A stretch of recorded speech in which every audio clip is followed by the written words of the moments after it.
we've got midfield done, we've got defence done, goalkeepers done. We've gone to the front line. And normally I think, this will be the fun part. This is where the great stuff happens. But I went looking through my right wingers and thought, oh no. Yeah, I'm not going to lie. This has probably been the one I've been least excited to do in a way. I put the first three in and then got depressed. Yeah. I felt the top like four. Top four, I is kind of, it's just how we've ordered it. Yeah. And then I think from like... From 5 to 10, you could have your own. You can have whatever. I think you can go from 5 to 20 almost. Because I have a lot of names written down. I sort of put in, put out. From 5 to 20, you could almost order them whichever way you want. Because the drop-off, I think, is like incredible. I think there's a lot of talent. They're just not playing great. They're not playing great, haven't performed for long enough, haven't still rough, raw talent. Yeah. So it's so hard to order them. Injuries, it's hard, availability. So. Yeah, it's a tough one. So from 10 to 5, we're going to have a lot of fun, I think. Yeah, the sounds of it. I mean, that's just a great intro to it, expect the worst and then early out from here, right? Really up in this segment here, really talking about the segment. But I think this is the best I could have done. Absolutely. I don't think I would change anything, to be honest. So. Give me your number 10, and here we go. So my number 10 is Dembele. Right, I've got him number 10. I've put him, again, I don't necessarily rate him as highly as some others might. Like, I would have probably Elise, Neto, these kind of players in ahead of him because I think their ceiling is just ridiculous. And I think in the best league in the world, they're playing brilliant for their respective teams. Also, Pulisic was very close to making it, but I just didn't think American. Just for America, but I just didn't think he was just not there yet. But Dembele's had, despite that, he has had good moments for France, good moments at Barca at times. Obviously, the injuries haven't helped, but he had that unbelievable season at Dortmund, which was history years ago, right? But again, when he's fit and playing, he does have that pace and he's direct. Yeah. But, he has... I feel like the role of a winger has changed. It used to be a provider, and goals would obviously mean a hell of a lot, but they mean a lot more now. I feel like you need to be a goal scorer as a winger these days, especially like the front, like the first 4 or 5 that we've crazy. got. And he's only got like 1 goal this season. Yeah. But he does provide assists and he does whip in some good balls to the box. So again, injuries have hurt him, but he's still, you can't deny his talent. Yeah, that's the best thing. That's the best way to put it. He's got talent. I have Cole Palmer at number 10. Oh, wow. Yeah. Oh, wow. Still because, Oh. On form, probably top 7, top 6, I think. Yeah. But it's still for me a bit unproven, and I think he's more of a number 10. Yeah. That's where I sort of come from. Okay. In my mind, I was like, do I want to add him in? Because I was like, with full forward, I put him at number 10, right, 10 list, and I still reckon Cole Palmer's number 10. That's been forced out. Why? Because his team is not good, basically, which is sort of harsh on him because he could, even then, I like my number 8 and number 7, so maybe he goes high as 9 on my list. Maybe I'm being really harsh on him, but yeah, it's still unproven in terms of it's a good 6 months, actually a great 6 months, and deserves England call-ups and deserves to be amongst the international squad. Yeah. Should still probably be at City, let's be honest. But I want to see what he can do next year. If he moves inside to that number 10, does he become an out-and-out winger? Then I can really judge what he's all about. But this season, just ridiculous. This single-handedly, that's that. Basically single-handedly Chelsea's best player alongside some effort and inshallah from Conor Gallagher, basically. That's what it sort of felt like with Chelsea this season. He's been the constant output, the constant bit of quality, and Poch has relied on him. He scored some big goals. That Luton game, they were bad, but he was incredible. And I think that's one of the games that sticks in my mind, and maybe one that should put him up a little bit higher, but I feel like just because of the short time span, because he's not, for me, in my mind, a right wing, I think he's number 10. And because I think some of these players have been around and established themselves a little bit longer and have had equal or close to seasons. I've got number 10 at the moment. Fair enough. There you go. I see him as a 10. Shock. That's interesting. I see him as a 10. Yeah. I can see him going down the middle in the future. Yeah, in behind a big striker, not a running behind striker, like a big hold-up player. Because his passing is incredible. So, my number 9 is Leroy Sané. You got him in? I've got him in, yeah. It's been... I think I've been his biggest critic, to be honest. I've been on him every week. Yeah. He's been a very frustrating season. I think that's the word to describe it. He's had moments that you go, like, wow, like he's had shots that have just skimmed past the post or the crossbar. Or he's had some really good finishes, but he's had other moments where you question his decision making, and some of his shots are tame and weak, and it's like you're just shooting from 40 yards and it's p-rolling to the keeper. But in previous years at City, his first couple of years at Bayern, he was really good. Incredible. He was really, really good. You know, he's got a really good left foot on him. You know, defenders know that he's going to go to his left foot. He never uses his right, but he still finds a way to go into his left foot and can beat any fullback, can find ways of getting shots off and creating chances. And, you know, I just couldn't... It's a bit like Dembele. He's can't deny his talent. Yeah. But why I've got him over Dembele is because he's shown glimpses, more moments of how good he can be at City. He was brilliant under Guardiola, and then at Bayern he did start off pretty well, but he's just kind of plateaued and been solid. Yeah. But it's been very frustrating watching him this year, I'm not going to lie. You and me both. You almost made me change my mind on him, but I don't have him in. I've got Ousmane Dembele at 9. Yeah.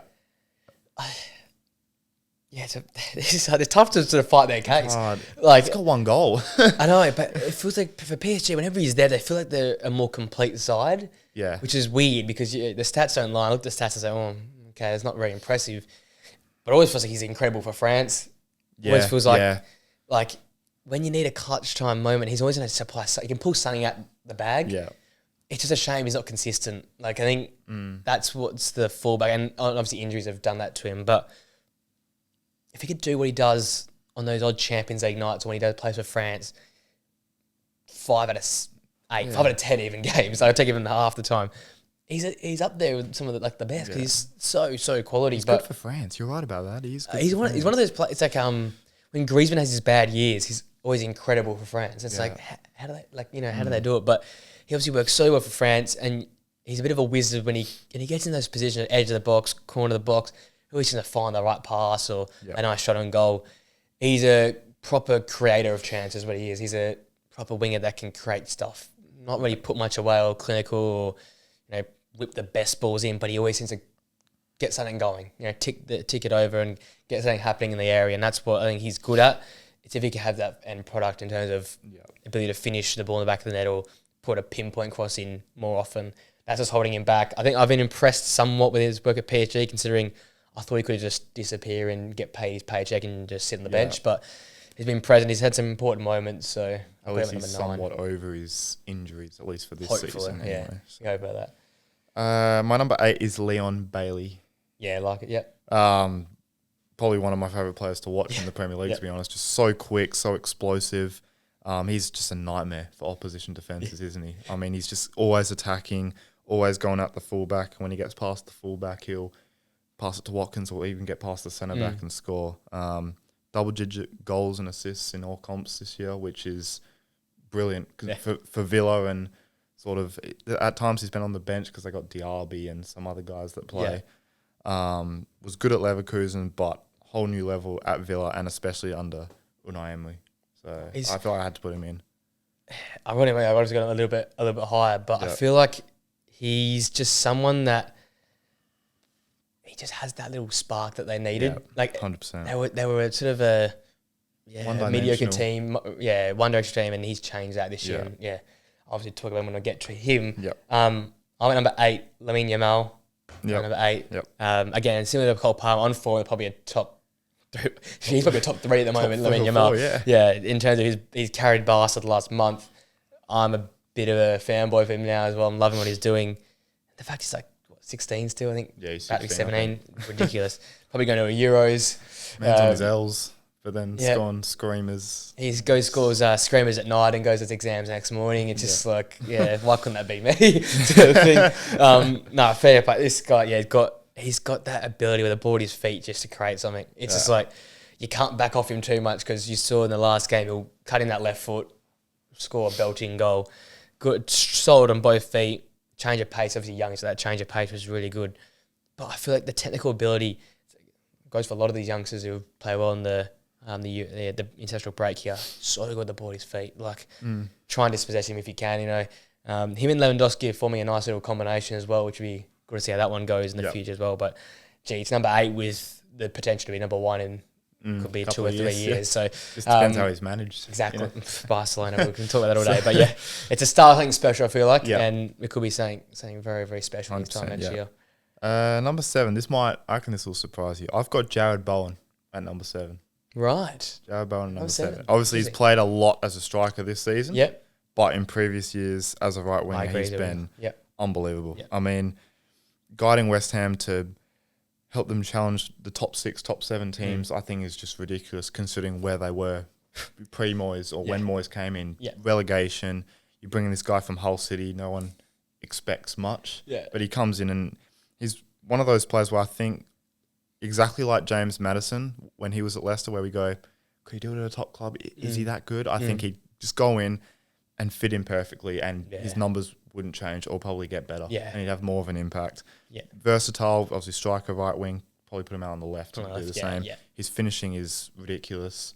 And good luck trying to stop him for 90 minutes. He's one of those as well, like when Liverpool played West Ham, he won't do too much because West Ham don't have a lot of the ball, but he'll have one chance and score from a header like he did against us, or in the cup, throw balls played to him and whack it in the top bins. So tough play, multi-dimensional player. Exactly. I just love him. Yeah, he's a player you want in your team. I just feel like either be off the bench or starting, he's absolutely gun. All right, my 7's Leon Bailey. Yeah. Again, I think just adds a spark to Villa they never had. It felt like since he's come, him and Diaby, to lesser extent Diaby off the bench, stuff like that. But they just add that little X factor that I feel like Villa needed. You know, that midfield I still love in terms of how it's rotational. It can do a bit of everything, but you need someone to finish it off or create chances for Watkins or for themselves, and that's what Bailey's done this year. He's probably been their most. Well, Watkins been their most consistent performer, but he's probably not far behind in terms of. He might not get many touches, but every touch he gets is so important for them. And when you go and watch him or when your team's going against him, you think, don't get in the ball. Avoid him getting the ball. Because when he gets it, it's like, oh, what are we going to do now? Because you don't know what he's going to do. He'll skip past you, cut inside, cut around the outside. He can put a great ball into the air. He can be available in the box to put the ball in the back of the net. He's got the know-how just to be in and around the box, whether it be that sort of central striker or in behind is almost like a false 9 / number 10. He almost plays as like a right backup striker to Watkins. He's almost his little buddy there, just follows him around. He's not really as far out wide in terms of an out flank, but he does a great job up there. And Villa play so many different styles of football, and when they go at teams, he's always there and always scoring goals. So 100%. Number Very nicely 7 said. for me. 6, I've got Lamine Yamal. Yeah, nice. I mean, pretty much everything you said. I mean, for a guy his age, it's just scary how good not only he is, but can be. I mean, if he is managed well and if he can, like, keep his feet on the ground, I mean, he could be the best right winger in the world easily. Genuinely. You know, so his finishing is brilliant. I mean, we've seen some of his goals for Barca this year. I mean, ridiculous. His dribbling is elite already. Won a penalty overnight, which was just ridiculous. And got a standing ovation at the Bernabeu at 16. Man's preparing for his exams, after the games. It's ridiculous. And for a Barca side that sort of started the season, midway through the season, was struggling big time, him and Gundogan were just stepping up and playing unbelievable. And, just imagine what he can do with a fully fit Barca side, with a functioning Barca side around him. He's going to be scary good. And, to play that well against Brazil, who are considered one of the best in the world, is just, he's going to be something incredible. 200 million that declined. Yeah, that came out today. Yeah. Jesus. And they might go again with the Mbappe selling Mbappe. Yeah, you never know. So they'll be back at the door again. You never know. I think they'll reject no matter what. This is more than generational. This is like the face of the club type stuff. Right, on my number 6, I had to choose between two of the same club's players. I went with Kudus at number 6 for me. Yep. Because I still hinting he comes next, but I still reckon the other guy is still a winger. I don't care what everyone says. Again, hasn't done it in a big league as long. We know. I do my bowling my number 5. Like, oh, you do have him, okay. Yeah, it sort of works that way. Because Bowen, I feel like we know we can do. Yeah. Kudus has had a great half a year or 3/4 of a year. Can he do it next year when they need to go again? Like, he hasn't been a part of a European Cup winning team yet. So that's sort of the way I differentiate them. Both are literally both he could have had more of the X factor in terms of the turn of pace and ability just to find the back of the net wherever he wants it. But like you said with Bowen, I back him sort of 9 out of 10 times to put the ball in the back of the net, no matter who's in front of him, no matter what keeper's in goal, no matter how bad his form is. That's why he's worked well as striker, because he just finds a way to put the ball in the back of the net. And he reminds me a bit of Jota and Diaz in terms of he can rise up for a headed effort. And I think I rate that a lot in your wingers, that they can go rise and put the ball in the back of the net from a header. So there's such little between these two guys. It's sort of your preference. And I think Bowen's a little bit more of a resume and consistent form and versatility puts him above. So I got Kudus 6 and Bowen 5 for me. That's, I thought of Kudus, but just, Well, when you have one of the guys I had last weekend, you can't really add too many other players in this list. My number 5 is Cole Palmer. Yeah, I got 5. Probably only him and Gusto, I'd say, have been the only positives to come out of that Chelsea playing squad. I mean, he's been incredible. Some of his assists, his passing, his little flicks into Chukwuemeka for the goal against Leicester in the cup was just ridiculous. I don't think anyone at Chelsea could have done that besides him. He has like 16 goals, 12 assists. Yeah. In a Chelsea side that is probably one of, if not the worst Chelsea side that we've seen. Ever.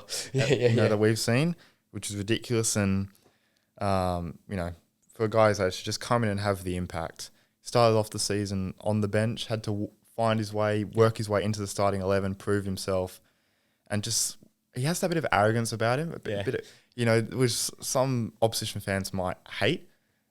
But I love it. We like it. I love it. Why not? So, I mean, he's been unbelievable. He should be going to the Euros and probably won't start because you got Saka out there, and if you want to play Foden out there, whoever. Yeah. But should definitely feature coming off the bench for sure. 100%. All right. You're number 4. Go. I took 2. My 4 is Rodrigo. Rodrigo 4. Okay. Yep.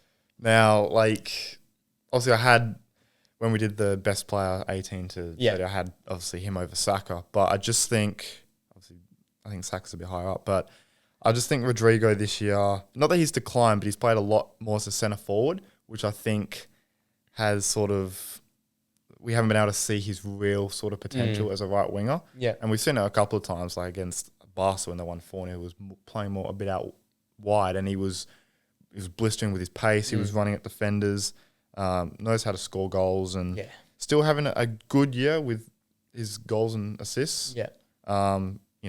He's only 23. Ancelotti trusts him, always plays, never injured. He's still got a lot of improving to do, development, but that'll come. And he's had big moments already. Real Madrid, the goal against City, the header, a couple other goals, and he's been brilliant. So, my 4. Oh God, you're gonna hate me for this. I got Messi at 4. So not. Oh. Is that bad call for me? No, I just don't have him in. Oh, he's not in. Okay. I don't have him in. He was in my top 5 originally, but then I was like, I know he's not playing in Europe. But he has just recently won the Ballon d'Or. Yeah. He's still scoring in the MLS. I know this is going to come back to that whole Ronaldo debate we had when there's all 4 of us. I feel like you can't not have the top 5 with not him in it.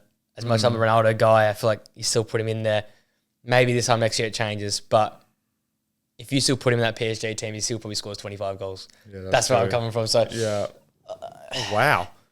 It's either going 2 ways. People are like, why have you put him in this list, or why have you not put him number 1? That's probably I'm going to hate you for. I originally had him in. So there's 3 players right now who are playing the big leagues, who are playing at a high level, and as such, they go ahead. But in terms of the rest, I still think he clears the rest quite easily. That's the thing. I don't care what league he's in. If similar with an older thing a few months ago, and I was talking about that, to score goals, you still need to put the ball in the back of the net, and he's doing that, and he's taking the mick with it in the MLS, which makes sense. I just feel like, if you got Bowen, Kudus, and Messi in front of me, obviously I'm taking Messi, right? And that's sort of where I came to my thought with this, whereas my other 3 ahead of him, if I had them in front of me, I'm probably thinking I'll take them because they're younger and still playing in the big leagues. So that's sort of how I came about. Yeah. That's why he's not number 1. I know for many people he'll be number 1. Explaining. And I know people would also say not even in the list because he's not in Europe, but I still need to give the man some credit. He's number 4 for me. Fair enough. Well explained. So. There you go. Here's my TED talk and why Messi number 4, not number 1 or number 10. Number 3, I have. Arsenal fans just gonna hate. I got Saka number 3. Yeah. They've clicked off. There we It's go. fine. Yeah, it's all But good. I mean, yeah, like for years now. I mean, the numbers don't lie. He's been unbelievable. You know, he's obviously started off as a left back. He's versatile in that way, but he's now solidified himself as one of the best right wingers in the world. And you know, this isn't a knock on Saka to not have him behind Salah. It's just the guy that I've got second. I just think is ridiculous at the moment and has been for a while. And I mean, his stats are brilliant. I think he's got almost 30 goal contributions. Ridiculous, yeah. I think it's pretty close, and he's been one of England's best players. I think he's won like England Player of the Year. Yeah, he won Player of the Year last year. which is ridiculous. So, yeah, he's been unbelievable. I rate him so highly. I mean, he's world class. Yeah, he is. So simple. Yeah, I mean, there's nothing else. Personal preferences when it comes to these guys, I think. Yeah. It comes to mind again. I also had Rodrigo ahead of Saka in my under 18 to 31 list, but. Same to you, I don't have to talk much about it. Rodrigo's third for me. I still prefer him over Saka, but he hasn't had a greater year. Saka's been ridiculous. And then people were questioning him over Christmas time if he could do it. I questioned him, so I put it on to him and Erdegaard. I'm like, can you turn this team around? They've absolutely performed at a high level. Scores against big teams, scores against small teams, scores when they need it, scores when they don't need it. He does it like Saka can do it all. Whereas Rodrigo, I feel like he's, like I said, he's been a bit out of position. It's all been about Bellingham centric. It's been a lack of a focal number 9 as well. So it all sort of adjusts. Even Vinny's had a tough year this year, you can say. But he sort of turns it around. Both Benzema, I reckon, big time. Exactly. Arguably probably the best striker to play with in terms of a teammate striker. I think most people would pick like a Benzema, you know, to facilitate and to score. So it's always tough to adjust. I think he's adjusted worse than Vinicius, and that's why I've just got him a bit lower. But he still could go on to win a league, a Champions League, and a Super Copa. So you can't really complain with that. Exactly, yeah.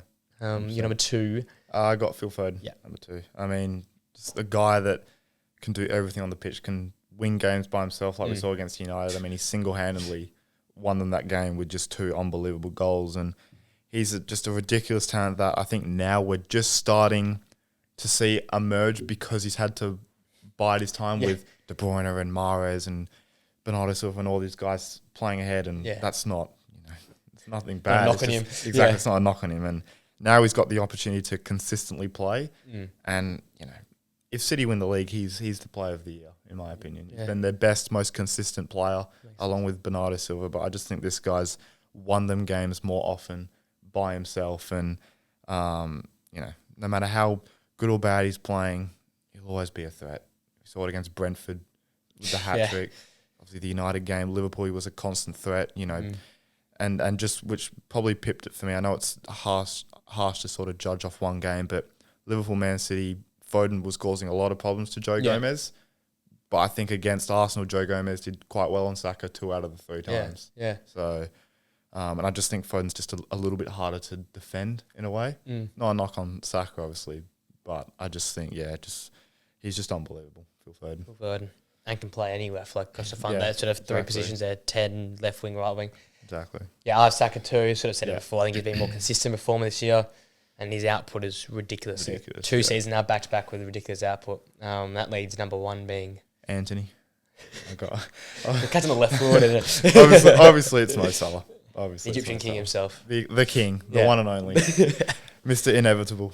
He's What can you say? Ever since 2017, since he's joined, people have always wanted him to fail, wanted him to have that season where he's just dropped off a cliff, and he never has. No. He's just gotten better and better. And a couple of years ago, he was probably the best player in the world. Yeah, you know, before AFCON, when we were going for the quad, he was scoring goals left, right, and centre. He was impossible to stop. And for me, I just think he's the best right winger in Premier League history. I don't know if that's just me being with my Liverpool hat on, but I just think it's hard to find someone that has had the impact on a football club consistently for 7 years? 8 years? I mean, it's been ridiculous. 6, 7 years. It's been ridiculous. So it can go in his favour or against his favour because he's only been here for 7 years. But I think his moments in 7 years has been greater than any right winger or even wingers' moments in their whole Premier League careers and stuff. Like, he has so many moments. Like, so many game-changing, whether it's in the Champions League, whether it's in the Premier League and Cups. And he doesn't shy away from big games either. Like, a lot of these big-time players can just go disappearing a bit in Cups, and He's always there in those big cup final games, those big games. And left backs have been terrorised for years and years. Like, I think every left back, we took massive names, Cancelo, Shaw, some really respected, high quality names of world football. Even he always has a great time against Arsenal because Zinchenko's probably not the best defender, but still a highly regarded left back. And no one's ever had a great day against Mo Salah. And that's probably the greatest compliment you can give to him. I keep saying it's De Bruyne in his era, and De Bruyne might just edge it, but to be amongst Kevin De Bruyne, we might go down as the best midfielder in Premier League history. It says a lot where he's probably is the best winger in Premier League history as well. 100%. Ridiculous. 100%. There we go. The list. There's our top 10s. Did I run through it one more time? So I've got Dembele at 10, Sane at 9, Bailey at 8, Jared Bowen at 7, Yamal at 6, Palmer at 5, Rodrigo at 4, Saka at 3, Foden at 2, and Mohamed Salah, number 1. I went Palmer 10, Dembele 9, Yamal 8, 7 was Leon Bailey, 6 Mohamed Kudus, 5 Jared Bowen, 4 Leo Messi, 3 Rodrigo, 2 Bukayo Saka, and number 1 the Egyptian King. Good list, mate. Great list. Good list.